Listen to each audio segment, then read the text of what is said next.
Hi, everybody. Welcome to Behind the Curtain with the Sound on Stage. I'm Greg Heilman.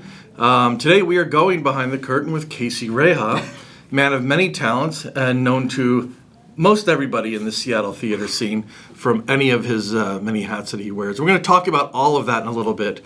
First of all, welcome to the show, Casey. Thank you so much for having me. All right, good to see you. So the first time I remember seeing you was as understudy in Into the Woods at the Fifth Avenue last year. Yeah. That was a crazy, wonderful time, and I'm glad that a theater critic got to witness the madness and the joy that was that experience for me. Yeah, and that's something that coming out of COVID, and I don't want to talk about that first, is the whole idea of swings/understudy.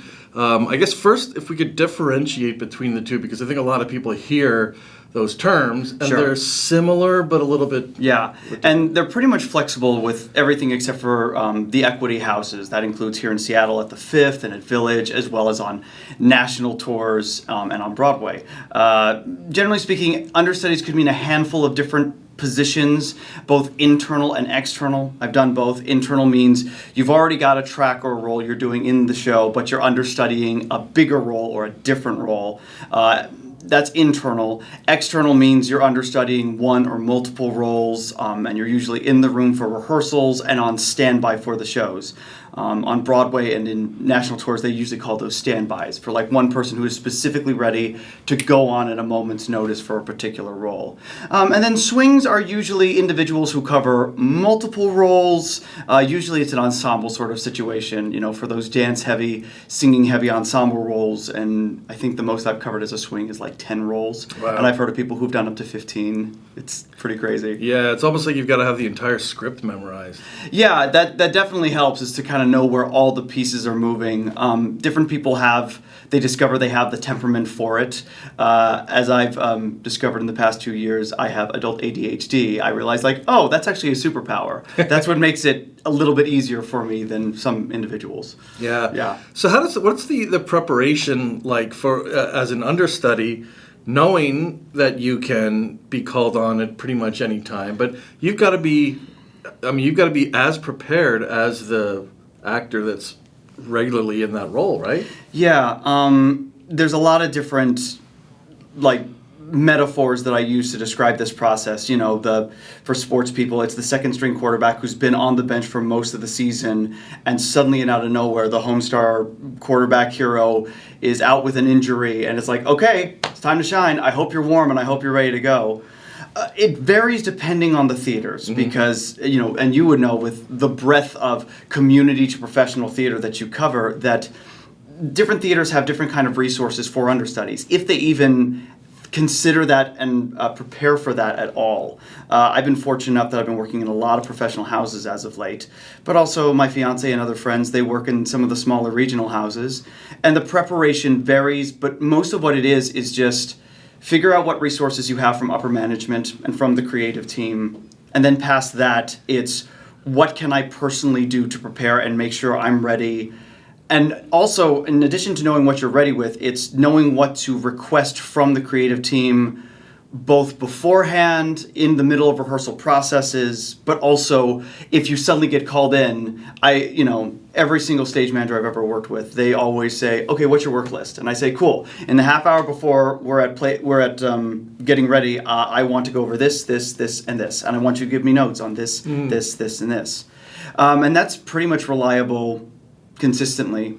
And then it's a completely different ball of wax if you have to shift on for somebody in the middle of a show. Then it's a whole other tornado. Has that ever happened chaos. with you? Not for me personally, as far as I can. No, but obviously there's a whole bunch of stories, especially for the theater nerds out there who take a look at, there's that production of Hamilton in New York where the guy playing Hamilton, someone else called with illness, so he had to shift over to Jefferson and Lafayette at the second act, and then another understudy who just happened to be in the house went on for Hamilton, and everyone just did the announcement of, "We thank you so much for your understanding," just so you don't have to get refunds. Yeah, that's got to be crazy to see, and even crazier to be a part of. Mm-hmm. One of the things I've thought whenever I see an understudy come on, and they knock it out of the park, like I think you did with Into the Woods, and we nominated you for that for our awards last year. Yeah.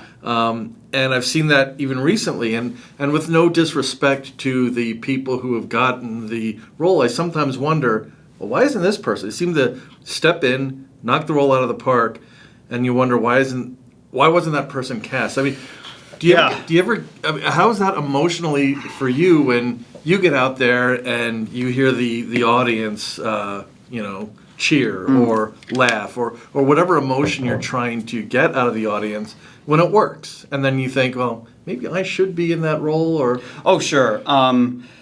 Thank you for coming to my TED Talk today, because I have a lot of opinions about this. That's why I'm writing a book about it. Some people are just grateful for the work, and that's fine, because being in the room, especially in a very talented and competitive market that is the Seattle theater scene, most of the time I'm just grateful just to be in the room with the people and getting the work done and being completely trusted in my role and my position. It can be frustrated if you're so good at it and you're so versatile that people pigeonhole you into that sort of position. And that's been happening with a handful of theaters as of late. And for some of them, because they pay me well enough and because the position is esteemed enough in the role I like, I'm happy to, kind of embrace that sort of labeling. With other ones, I have to say, I've been doing this work for you, the grunt work, the really hard, often underappreciated work. And I've been having to put my foot down with a handful of theaters as of late, saying I will not accept these positions anymore unless you are offering me at least in the main cast of performers. I don't think I've definitely, in understudying roles, I have felt that twinge of jealousy, that need of like, man, I'm always a bridesmaid and I'm never a bride. But I also trust every single one of the actors that I'm performing with, as well as the creative team. I pick and choose my projects for that reason. So I think it's a double-edged sword. It can be very frustrating and exhausting at times, especially if you spend 4 to 8 weeks rehearsing a role and just being in a reserve. In case of emergency breaks glass and the glass never gets broken. But it's also is one of the most exhilarating feelings in the world when you have to suddenly go on. With Into the Woods, they said it was an illness, and they couldn't say what kind of illness, but we all knew what illness it was. Yeah. And I did the math, and I went, I'm gonna do all these previews and then go on opening night, and I'm gonna be seen by critics and seen by all the higher ups. And that is one of the most rewarding feelings in the world. Just knowing to step up and knowing how to just center yourself and say, okay, I need to knock this out of the park, and I know the blueprint to make that happen. Yeah. So it's the double-edged sword, and I am doing it less and less, but it is nice when I get those opportunities to do that. Yeah, and I'm sure sometimes emotions are mixed, because in order for you to go on, a lot of times something, I don't want to say bad has to happen, but usually it kind of is. Somebody gets sick or hurt or something like that. Yeah. You would never want to wish that upon someone else, no matter how difficult an actor may be. But what it ultimately comes down to is that you prep and you're just constantly checking in with them. And, it's finding that balance, like you have to do with so many aspects of this sort of work. You have to check in with the actor and go, hey, how are you feeling? How are these things? And if they ask you, like, how badly do you want to go on in this position? Just be honest with them. I will tell every single person I understudy, and I'll say, I really want to do this so that my parents from down in Olympia and my fiance from Federal Way can come up, and they know for sure when to come up and when to see me in the show, hopefully not last minute. So I just express that to them, and they just keep me posted on how they're feeling and how they're doing with stuff. Yeah. Okay. Well, tell me about the book, or what you can tell me about the book. So it's basically going to be 2 parts, unless I miraculously find a publisher who said, no, we're going to split them up and we're going to get you a 2-book deal. I've noticed in my reading and in my studying, usually covering understudy, swing, and standby work is usually only covered as like a little section of a piece about theater. Like, oh, by the way, this is a thing you might have to do and you'll deal with it when it comes to you. There was one documentary in the early aughts called The Standbys, which was about 3 Broadway standbys who were covering the stars and their particular journeys and setbacks and triumphs. But there's not been an official book covering what it means to be a professional theater understudy. And I think it's not only important for us to acknowledge this sort of work, and I have a bunch of fun and crazy stories about my particular life, the 16 years I've been a professional understudy, but also there are so many community and regional theaters who are just now, because of COVID and so many other reasons, finally incorporating understudies, paid or unpaid, and they don't know the first thing about what are the resources they can provide easily to these understudies. So I want to have a book that covers that, including talking to some of my friends who have done standby and understudy work for Broadway and for national tours, so that at least the understudy knows, if not the creative team knows, okay, these are the easy resources we can provide to these understudies. Archival videos, actual carved out times, even if it's all volunteer, for them to actually go through the tracks and to get notes. All these different things that can be available to the understudies, especially if you're in a community theater and you're like, I don't know what's the first thing I'm supposed to do to start getting ready for a role. So I think it'll be incredibly helpful, and there's some really funny, hilarious stories that I have that I can share as well. Yeah, some theaters are going not just with understudies, but like dual casting. Yeah. So you'll have like a red cast and a green cast or something like that too. Yeah. I was fortunate enough that starting off in summer stock when I was 10, 11 years old, up until I was 17, I would do 2 to 3 shows a summer for a summer stock defunct place called Kids at Play. And what was great is that they would always have a weekend of shows, but their Sunday matinee would always be the understudy matinee, where specifically someone who was understudying a role would then have to go on in that position. And that was not only to teach that experience, but also because each kid, their parents are paying $450 per show to be in it. So they're like, okay, let's make sure all the kids get featured, especially the talented ones.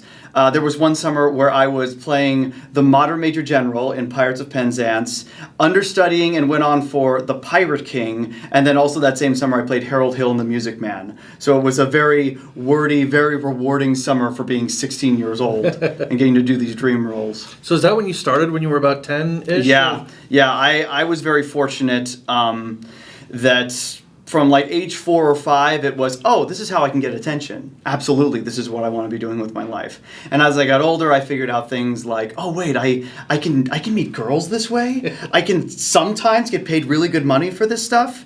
And as I've gotten older and, we get a lot more experiences, we get a lot more jaded and cynical about certain things, I just realized one of the most constant things is this is not only the only thing I want to be doing, but it's the thing I feel like I was put on this earth for, to be a part of that essential human experience of storytelling. Well, it may be what you're put on the earth for, but it's not the only thing you're doing. Yeah. So if I go out to Casey... Whether it's CaseyRaiha.com or CaseyRaihaVO.com. I'm at the VO.com one, yeah. So you've got 2, okay. Mm-hmm. But, voiceover actor, singer, so you've got a bunch of stuff listed. You've got some pretty high-profile clients out here. Yeah. Can you explain about, a little bit about some of the other work that you do? Sure. Especially for a market like Seattle, where you can't necessarily only do one particular brand of storytelling or media. You have to make sure that you're diverse. And as my old acting teacher used to say, wear many hats. Mm-hmm. And that's what I've always prided myself on. In addition to the versatility that I have as a musical theater or a theatrical performer, I've had to cover a lot of stuff covering on-screen commercial work, some film work, all different kinds of voiceover. Commercial work, I can currently be heard on every Amazon device that has Alexa built into it in the world. Through some of the stuff I've done stand-in work for some of the VPs of Microsoft. Just some really weird stuff that most of it I can't share because of NDAs. But yeah, it's been very fortunate. I do a lot of hosting and emceeing work. Every single time I'm at a gala and I see an auctioneer, people come up to me and they go, "You need to do that. When you're not doing theater, you need to travel around the country and be charming and get people who have money to spend the money for good causes." Yeah, so a lot of things to keep me busy, that's for sure. Awesome. So do you have a release date on the book? I have a hope, which is I want to get it done by the end of this year, at least get that first draft, then get editing, and hopefully get it published and out the door before I'm 40. So that's going to be, I'm showing my 25 age. years. Yeah, in 25 years. No, that's going to be in 2026. Ideally, I would love to get it all published and out the door before I'm married, which is going to be in September of next year. That way I can actually enjoy my honeymoon instead of going, no, I have to do one more final draft. I got to talk to the agents. I got to make that happen. Well, when you do, let me know. We'll keep it. We'll bring you back for a between the pages. Yeah, there it is. Yeah. So what else do you have going on show-wise? Sure. I'm currently in the middle of understudying El Gallo and Mortimer in The Fantastics, which runs for one more weekend in Issaquah before it moves up to Everett until the middle of May. Yeah, those are long runs. I always look at the schedule. Now, I've never been to the Everett Theater. Yeah. I always go to Issaquah early in the run, but that's a heck of a commitment. Yeah, it is. But it's nice because it just keeps me working. And I know what essentially I'm doing with a few random intervals throughout the week. So I'll be doing that till mid-May. I'll be heading over to Port Townsend and working on a workshop of a new musical, which is going to be super fun. Oh, Key City? Yeah, for Key City Public Theater. Is it Key City Port Townsend? Key City Public Theater. Key City Public Theater. In Port Townsend. Yeah, in Port Townsend. I'll be doing that, and then my summer is open up theater makers and those who are looking to hire. I'm looking to lock down a couple of summer and fall gigs, and it's audition and callback season. Yeah. So keep them busy, hitting the pavement. Yeah, summer's usually a little bit lighter for everybody, for a lot of theaters. It's true, but also they rely so much on that summer money. When you take a look at the big shows that are happening in the bigger theaters, they know there are a lot of people who are either they're local and they're wanting to make sure that they come and see the shows, or they're vacationing and touring in from out of town, and they want to make sure that they catch the awesome shows that are out here. So, cool. Yeah. What is a couple of little, I don't know if you call these rapid fire questions. Sure. What's your favorite play and or musical? Ooh, I can't necessarily choose one. The play as of late, especially with the current political status of our country, and that's all I'll say, is The Crucible by Arthur Miller. I've gotten to do a few readings of that, and I love it. Favorite musical, it depends on the composer, honestly. Mm-hmm. That's what I got to say. Top 5 is probably going to be Into the Woods, Les Mis and Rent. I know that's what everybody says. They're popular for a reason. Exactly. One of my favorite shows I've ever done that no one does nearly enough is a little musical called Violet. It was written by Janine Tresori, who did Fun Home and Shrek and Thoroughly Modern Millie, one of her very first works. And it's a beautiful show about healing and just embracing everything that you are. 5. Just in terms of the favorite shows I've ever done, the Great American Trailer Park Musical. Also rarely produced, but a super fun show to do. It sounds like it'd be fun. Yeah. Dream role? Dream role. At this current state in my life, Jamie Wellerstein in the last 5 years. I think I got a few years left to do that. But obviously, I want to do the big ones. The Javerts and the Phantoms, anything that's like a legit baritone role, since there's been talk that legit baritones have been slowly fading out of musical theater. Yeah. Yeah. There's a few that, I mean, if you ask for who are the baritones on Broadway or musical theater, you can maybe list 2 or 3 off the top of your head, and that's it. Yeah, just a handful, especially for those who know them. So it's that, I've got a Mount Rushmore of leading Sondheim men that I want to play: Baker and Into the Woods, George and Sunday in the Park, Bobby and Company, and Title Role and Sweeney, of course. Yeah. So that's where we're at, but until then, I'm just happy for the work. Yeah. Awesome. Well, Casey, thank you so much for joining us here on Behind the Curtain. Thanks for having me. And keep us up to date on whatever you're working on. Absolutely. If we can get you back on for another Behind the Curtain for a specific show. Yeah. I do want to take one moment and just thank you again for nominating me for the Heilman and Haber Awards. It not only meant a lot to me personally, but understudies don't get nominated for awards. So that was a really significant moment about we're acknowledging these other people who are an essential vertebrae in the backbone of our industry. So thanks for that, Greg. Oh, you're welcome. Yeah. Well, I've thought about that because especially with the need for this, and it's needed now more than ever, and really underappreciated. Yeah. We've been talking about that for the last 15 minutes on a pre.